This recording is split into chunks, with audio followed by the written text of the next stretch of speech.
Buenas tardes, damos hoy la bienvenida al profesor José María Barrio, que hace unos días nos acompañaba en el curso de Antropología con una ponencia muy interesante, el saber si ocupa lugar o debería ocuparlo en la escuela, y hoy nos va a hablar pues, de un tema que también es una expresión sobradamente conocida, la dictadura del relativismo.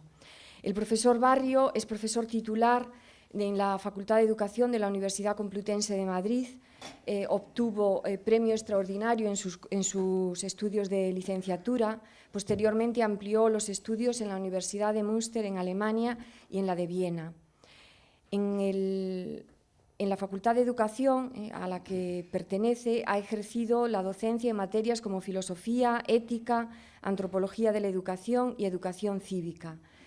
Es miembro del cuerpo académico de la Universidad de los Derechos del Hombre y Derecho de la Educación, que tiene su sede en Ginebra. Es además profesor visitante de las prestigiosas universidades de Piura, en Perú, y La Sabana, en Colombia. Ha sido profesor de ética del servicio público en el Instituto Nacional de Administraciones Públicas del ministerio que lleva ese nombre, con sede en Madrid.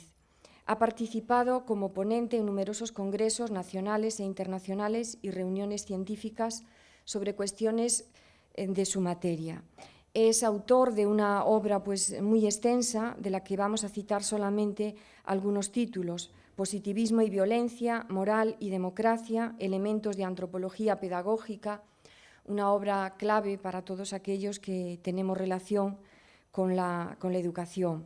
Los límites de la libertad, un tema pues, apasionante del que nos ha hablado también aquí en la Fundación Universitaria. Cerco a la ciudad, una filosofía de la educación cívica. Educación diferenciada, una opción razonable, o antropología del hecho religioso. Es también traductor de varios trabajos de prestigiosos profesores alemanes. Es el que ha traducido la inmensa obra del filósofo Robert Spemann, y por citar alguna de esas traducciones, Ética, Política y Cristianismo, publicada en el año 2007, cuya lectura les recomendamos. El último libro del profesor Barrio se titula El balcón de Sócrates, una propuesta frente al nihilismo, que de alguna manera pues, se enlaza con el tema que va a desarrollar esta tarde.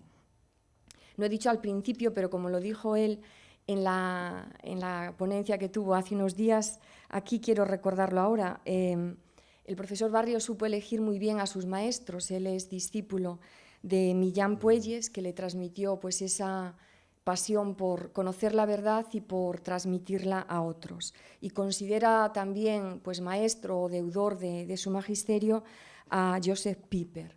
Bueno, pues en esa escuela de grandes maestros, siempre en diálogo con los clásicos, pues va a abordar hoy ese tema de la dictadura del relativismo, expresión que hizo célebre al inicio de su pontificado Benedicto XVI.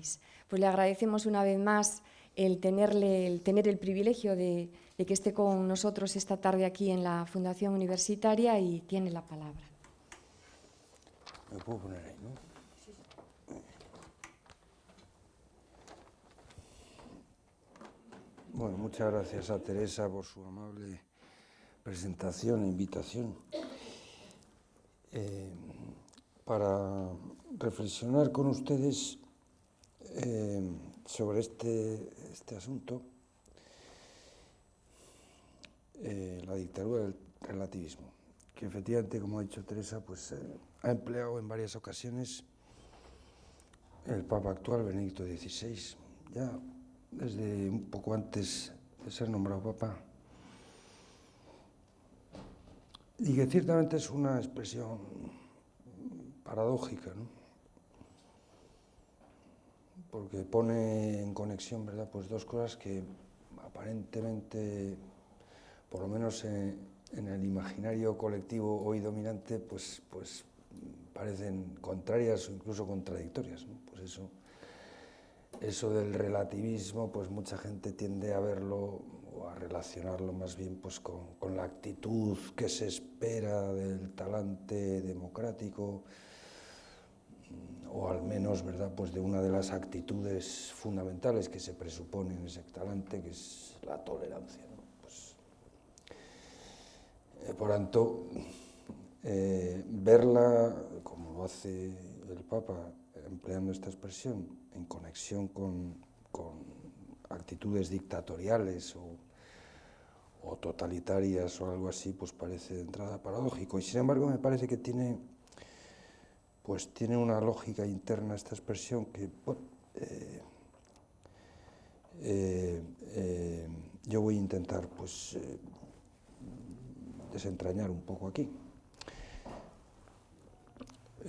Tengo que decir que he leído hace muy poco un libro, quizá muchos de ustedes lo conozcan también, recientemente publicado en España, del Papa Benedicto XVI, que es una entrevista que le hace un periodista alemán, Peter Seewald, y se titula Luz del Mundo, interesantísimo libro, ¿no? Y en uno de los capítulos, no recuerdo cuál, pero vamos, uno de los primeros capítulos se titula así también, Dictadura del relativismo, con lo cual, en cierto modo, quienes quieran ir a las fuentes de este asunto, pues ahí tienen obviamente la fuente principal. La reflexión que hace ahí el Papa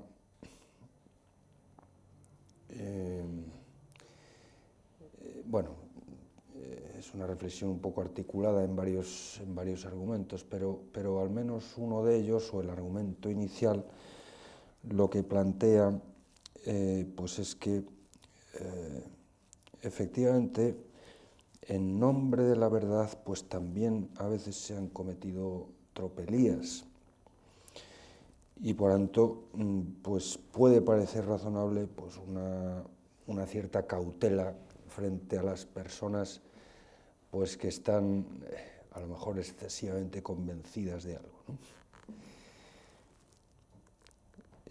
Pero hoy en día se está imponiendo con esa excusa una especie de pensamiento único, precisamente en nombre de la tolerancia. Y, por ejemplo, en nombre de la llamada tolerancia negativa, pues hoy en día se está planteando, por ejemplo, pues retirar pues todos los símbolos religiosos del espacio público, sobre todo en el ámbito europeo, ¿no? Y esto evidentemente es un caso no de tolerancia, sino más bien de justo lo contrario. Y el Papa lo razona muy bien en ese texto, ¿no? Bueno, yo me voy a referir de todas maneras, aunque esto es obviamente una de las posibles explicaciones, no solo posibles, sino la que da el mismo autor de esta expresión, entre otras, pero yo me voy a referir a alguna otra cuestión. Bueno, que sin duda todo tiene que ver, pero yo creo que vale la pena detenerse, aunque sea de forma muy sumaria y panorámica, en la descripción del relativismo como actitud cultural. Obviamente, como pasa con la mayor parte de las actitudes que han acabado teniendo un cierto eco y vigencia sociocultural, pues tienen su origen también en planteamientos que han hecho algunos filósofos, y desde luego esto del relativismo no es nada nuevo, esto ya está, además, quizá en la forma más prototípica en la que se ha formulado el relativismo, probablemente hay que encontrarla en algunos griegos de hace 25 siglos, ¿no? Probablemente la fórmula más prototípica puede ser la de Protágoras, la famosa homo mensura, el hombre es la medida de todas las cosas. Quizás sea una forma, pues ya digo, arquetípica de relativismo. El famoso triple principio de Gorgias sería otra formulación también prototípica, ¿no? Gorgias decía, con él discute Platón, hay un famoso, discute Sócrates, mejor dicho, famoso diálogo de Platón, que como saben ustedes hace la crónica de las conversaciones que tenía su maestro Sócrates con amigos suyos, ¿no? Y en una de esas conversaciones, precisamente con Gorgias, Gorgias propone este triple principio. Nada es. Si algo fuese, sería imposible conocerlo. Y aunque fuese posible conocerlo, sería imposible decirlo. Probablemente no hay una formulación del relativismo tan fuerte, tan nítida, tan contundente como esta.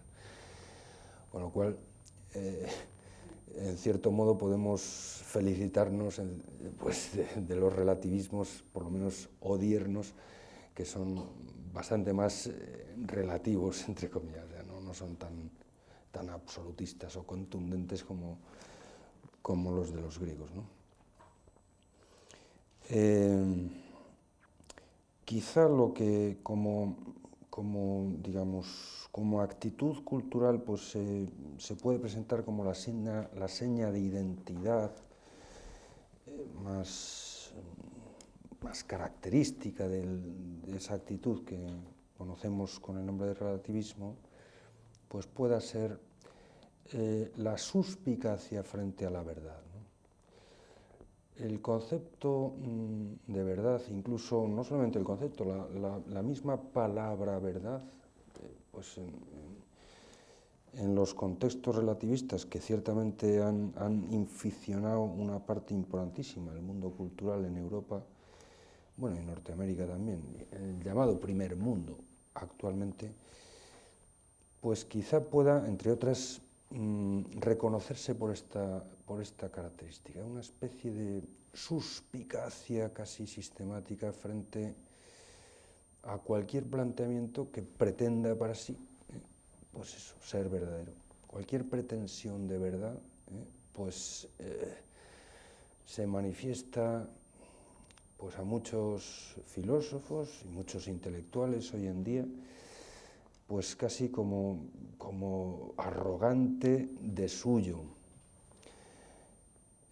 cuando no, pues una señal de peligro, o sea, una persona que está convencida de que algo es verdad, pues es un talibán potencial o un sociópata, vamos, un peligro público, sobre todo si se trata pues de ciertas convicciones, digamos, a lo mejor de índole ética o de índole religiosa, ¿no? Hombre, todavía en nuestro contexto se tolera, por ejemplo, las convicciones de los mercaderes, ¿no? Si una persona pues tiene que vender algo, pues parece que es razonable que lo venda con convicción, ¿no? O sea, pues si uno quiere acechar el bolsillo ajeno, pues parece que todo el mundo entiende y tolera, ¿verdad? Pues que uno lo haga con cierta convicción, ¿no? Y es sumamente razonable, pues yo qué sé, pues que los confiteros alemanes estén convencidos de la maravilla que es la tarta Sacher, que efectivamente es fantástica. Bueno, pues eso es una convicción verdadera que todavía se tolera más o menos en nuestro contexto. Pero ya digo, cuando pasamos a asuntos así un poquito más, entre comillas, comprometidos, antropológicamente o éticamente tal, pues ya se suscita, ¿verdad?, casi automáticamente esa especie de suspicacia tremenda. Desde el punto de vista teórico, digamos, antes que la actitud, la teoría relativista, en cierto modo, es algo que no se sostiene, yo creo que no mucha gente, ¿verdad?, pues que ostenta pues ese tipo de actitudes, pues a veces repara un poco en la consistencia lógica pues de una tesis que en sí misma se autodestruye. En el fondo la tesis que viene a decir que no existe la verdad, esto sería una forma pues de expresar lo que quiere expresar el relativismo, pues es una tesis autodestructiva. El que dice que no existe la verdad, pues lo que quiere decir es que eso es verdad. Mire usted, es verdad que no existe la verdad. No hay manera humana, digamos, de pensar, si no es pensar lo que uno piensa como verdadero. Y no hay manera humana de expresar lo que uno piensa que no sea una pretensión de verdad. Mire usted esto, digamos, eso está en el genoma de la inteligencia humana.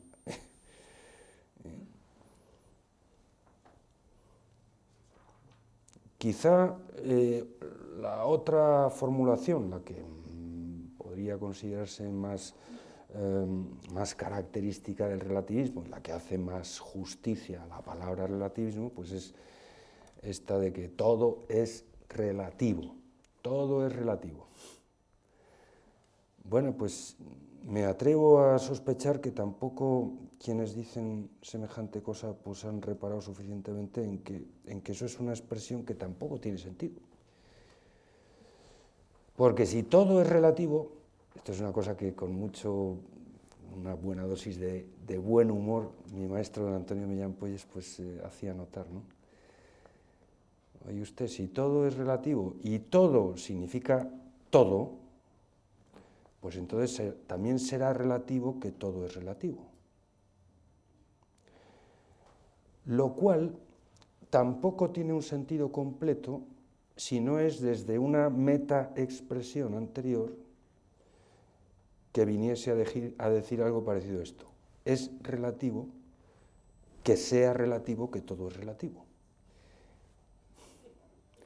Y así en un procesus in infinitum, como dicen los lógicos, que en el fondo a lo que abocaría es pues a una frase que nunca termina de decirse y por tanto nunca termina de tener un sentido completo. Porque la palabra relativo viene de relación y relación, pues una relación real solamente es posible cuando hay al menos dos términos de ella que sean reales y realmente distintos. Si usted dice que todo es relativo, pero usted no dice a qué es relativo todo, pues entonces está usted diciendo algo que no termina de decir. Esto es una reflexión que ya había hecho un filósofo alemán, Franz Brentano, que es maestro de Husserl, que a su vez es maestro de mi maestro, don Antonio Millán Puelles, por tanto, más o menos algo así como bisabuelo intelectual mío. Bueno, pues la verdad es que es algo parecido, ¿verdad?, pues a lo que en unos términos ya mucho más populares, si se quiere, incluso poéticos, ¿verdad?, pues expresa la famosa rima de Campoamor, que muchos han empleado más o menos como excusa o como argumento para defender su supuesto relativismo o supuesto real. En este mundo traidor, dice Campoamor, nada es verdad ni mentira. Todo tiene el color del cristal con que se mira. Creo que dice algo parecido. Bueno, pues esto es una cosa que, claro, que queda estupendamente bien dicha en las palabras de Campoamor y realmente es una rima extraordinaria, pero claro, si le retienes la atención teórica o lógica, pues medio minuto se te cae de las manos. Vamos a hacer el pequeño experimento de fijarnos un momento en esa frasecilla.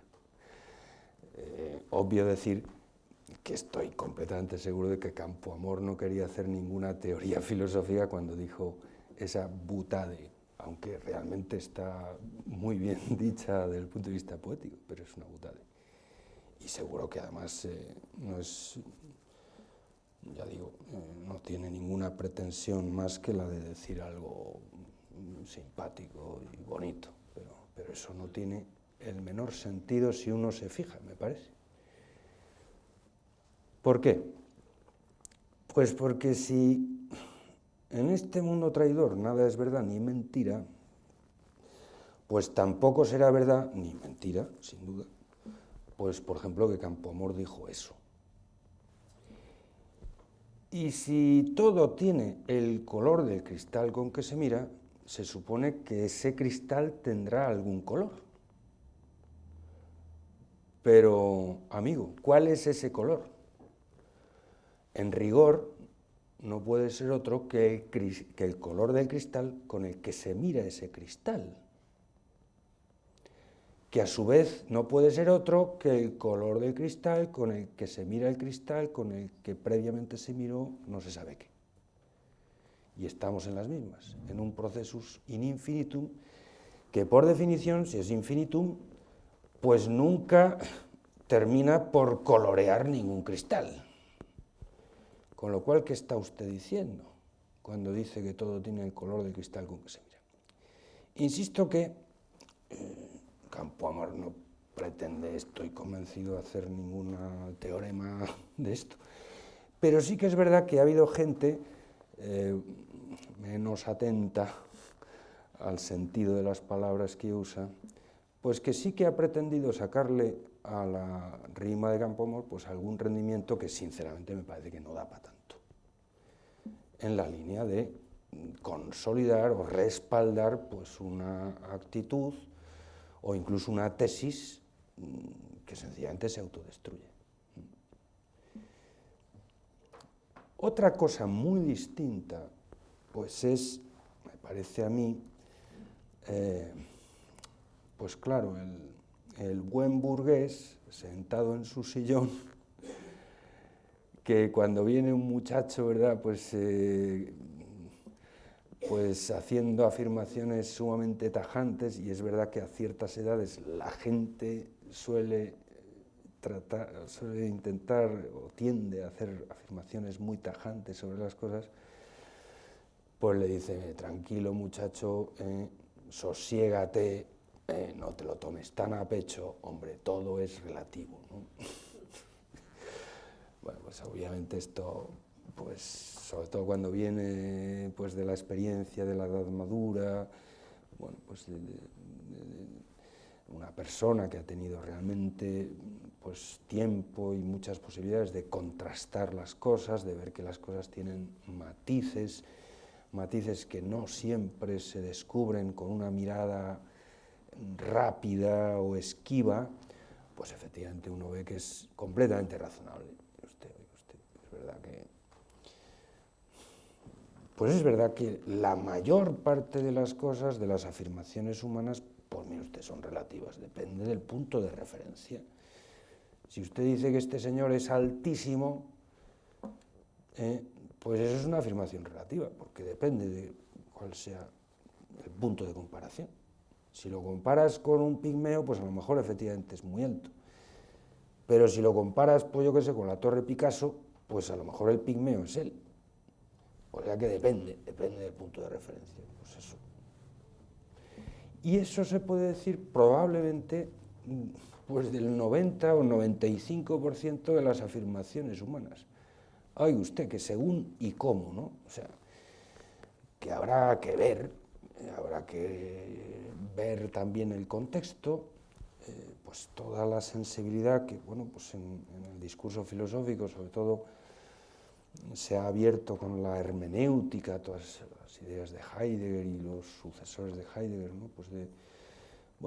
De atender también al contexto de las realidades que tratamos de estudiar, pues tiene un cierto sentido, sin duda. Pues oiga usted, porque es verdad que la situación, como decía Ortega, ¿no? Yo soy yo y mi circunstancia. O sea que, en cierto modo, mi circunstancia forma parte también de mi sustancia, aunque no la constituye del todo, pero bueno, pues mire usted, es verdad que, y en la medida en que el ser humano pues está un poco en el centro de toda la realidad, pues se puede considerar que las cosas son un poco también contexto humano y por tanto, pues mire usted, son relativas. Algo de verdad tiene la idea de Protágoras, de que el hombre es la medida de todas las cosas, yo creo. Pero claro, el problema está, y esto es un poco el truco a veces del relativismo, ¿no?, que te da gato por liebre con una grandísima facilidad, ¿no? A partir de una cosa tan razonable como es aceptar esto, es decir, que casi todo es relativo en las afirmaciones humanas, pues tratar de concluir algo que no se concluye de eso. Es más, que es distinto, incluso contrario a eso, que es que todo, absolutamente todo, es relativo. O lo que es lo mismo, es imposible cualquier afirmación que pretenda algún grado de consistencia, y sobre todo si se trata de una afirmación más o menos definitiva, sobre nada. Claro, esto, el problema que tiene es que destruye el pensamiento, mire usted. Destruye el pensamiento. O sea, el relativismo es intelectualmente suicida. He tratado de mostrar cómo la propia tesis relativista pues, se autocontradice. Y por tanto, oiga usted, como tesis, y mucho más como tesis supuesta o pretendidamente filosófica, pues mire usted, es que es un hierro de madera. Es un círculo cuadrado. Pero desde el punto de vista sociocultural, ese error no es inocente, digamos, no es una cuestión, oiga usted, esto es un error teórico, pero ya se sabe que los filósofos pues están siempre en las nubes y están hablando de, oiga usted, cosas que no tienen nada que ver con la realidad o con la vida. Esto es un tópico, ¿verdad?, pues que ya desde los griegos se viene repitiendo, ¿no?, que yo creo que es muy falso. Y el peaje fundamental que hay que pagar por asumir esa posición intelectual, si se le puede llamar posición intelectual, cosa que, insisto, yo cuestiono radicalmente, pues es justamente esto, la autodestrucción del pensamiento, porque, insisto, no hay manera de pensar que no sea la de pensar algo como verdadero. Y no hay manera de expresar ningún pensamiento que no sea una pretensión de verdad. Esto es terrible. Aristóteles ya lo decía de una forma también un poco irónica, ¿no? Pues los únicos que pueden ser relativistas sin contradecirse son las plantas, porque ni piensan ni hablan. Cada vez que un relativista abre el pico, pues es que se está contradiciendo.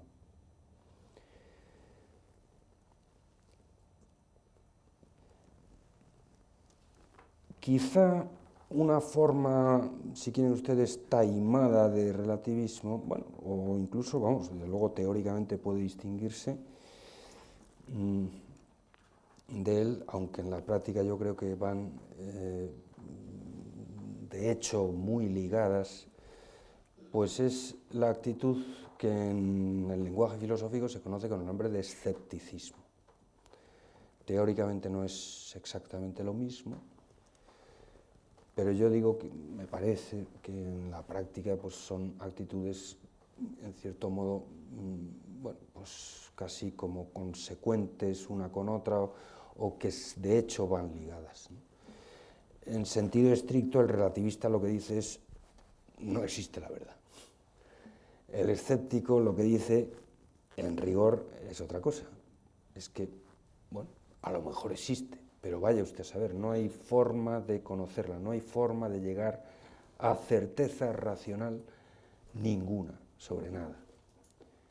Esto es lo que dice el escéptico, ¿no? La distinción entre relativismo y escepticismo es más o menos análoga a la que en relación, en este caso, al concepto de Dios, pues supondría